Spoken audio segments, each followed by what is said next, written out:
Ninawashukuru sana kwa sababu kwa vinywa vyenu mnanisikiliza kwa busara na hekima zote.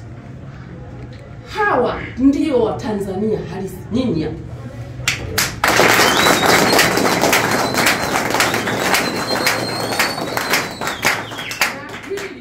Ndio taifa ninalolitegemea mimi, lenye upendo na amani, ndio ninalolitegemea mimi kuliona hivi.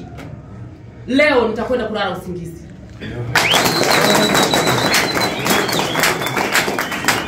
Kwa sababu vijana ninyi ni waelewa. Mmenipokea vizuri na haya naamini atakwenda kuishi ndani ya mioyo yenu, yataendelea kuishi ndani ya mioyo yenu kwamba hii amani tulionao ni ya kwetu sisi wenyewe, tutakaoilinda ni sisi wenyewe. Hakuna mtu wa nchi nyingine aje kutulindia amani hii. Amani tuilinde sisi wenyewe. Mkiona kitaka vurugu, ishia huko kwenu. Sisi hakuna. Mimi ndio maana narudia kusema hii sentence. Hainiingia akilini.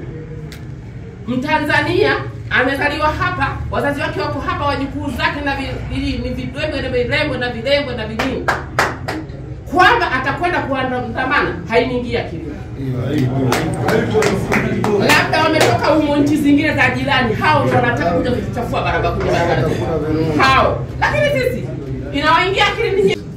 Bado hamjamwekea tiki, kwa sababu kwenye nafasi ya udiwani kwenye majina yake pale kuna ndio na hapana. Kwa hiyo msipoweka chochote, hamjaweka tiki, yani hamjaweka tiki, hajapita, tutakuwa tumemwangusha. Nampa tiki. Tuamke asubuhi tarehe 29 tukampigie kura Daktari Samia Suluhu Hassan, tiki ya kwanza. Tukampigie kura mgombea wa ubunge Albert Anthony Mwantona, tiki ya pili. Tukampigie tiki kaka yetu Kininja hapa, tiki ya tatu. Tutakuwa salama. Tunatakiwa tuilinde amani yetu hii. Sisi ndio tuilinde. Hakuna mtu atatoka nchi za nje aje tujengea amani hii. Sana atatamani ivurugike amani hii. Msifikiri watu wanai wivu. Msifikiri wajiulize kwa Tanzania kuna amani. Kwa Tanzania kuna amani.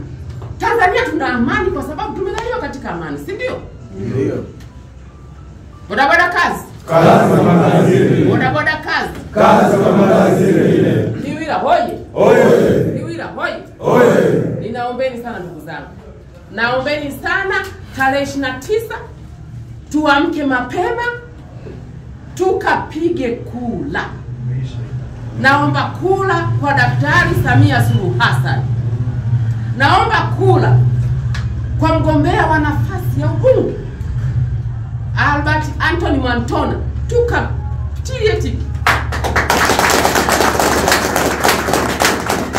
Naomba kula kwa mgombea wa nafasi ya udiwani Kininja.